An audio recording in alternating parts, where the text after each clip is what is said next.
எல்லாருமே வந்து 59 ருபீஸ் 3.4க்கு 10 அடி அது எப்படி இருக்கும் அதெல்லாம் நிறைய டைம் கேட்டிருக்கீங்க. வேற வேற மெட்டீரியல் பார்த்து அதையெல்லாம் வந்து 59 ருபீஸ் தான் கேட்டிருக்கீங்க. ஸோ இதுதான் வந்து அந்த 59 ருபீஸோட மெட்டீரியல். இது ரெகுலராகவே நம்ம கிட்ட வந்து இந்த மாதிரி வந்து 3.4க்கு 10 அடி ஃபுல் லென்த் ஸ்லாப் இருக்கும். இதெல்லாம் பார்த்தீங்கன்னா 18 mm திக்னஸ் இருக்கும். கிளியரா இருக்கும் மெட்டீரியல், ஒன்றும் டிஸ்டர்ப் இல்லை.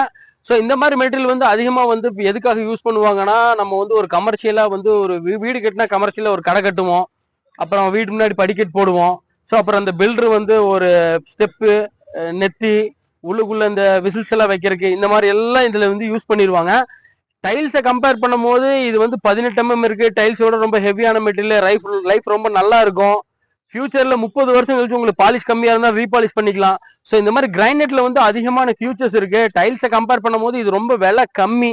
நீங்க பிரீமியம் கிரைனைட் டைல்ஸ் போகும்போது உங்களுக்கு விலை ஜாஸ்தி இருக்கும். பிரீமியமா நல்ல டைல்ஸ் போடணும்னா விலை ஜாஸ்தி இருக்கும். அதை வந்து உங்களோட கமர்ஷியலுக்கு யூஸ் பண்ணி நீங்க கடையை கட்டி வாடகை கூடும் போது டிபார்ட்மெண்ட் ஸ்டோரோ அல்லது வந்து ஒரு ஒர்க் ஷாப்போ ஒரு அரிசி கடை எது கொடுத்தாலும் நீங்க டைல்ஸ் கொடுத்தீங்கன்னா அந்த டைல்ஸ் வந்து ஃபியூச்சர்ல ஒரு 4 வருஷம் 5 வருஷம் கமர்ஷியல்ல வந்து எல்லாம் ஃபுல்லா டேமேஜ் ஆயிரும். ஆனா இது வந்து 18 mm திக்னஸ் இருக்கிறதுனால ஆல்மோஸ்ட் வந்து உங்களுக்கு வந்து நல்ல லைஃப் கொடுக்கும்.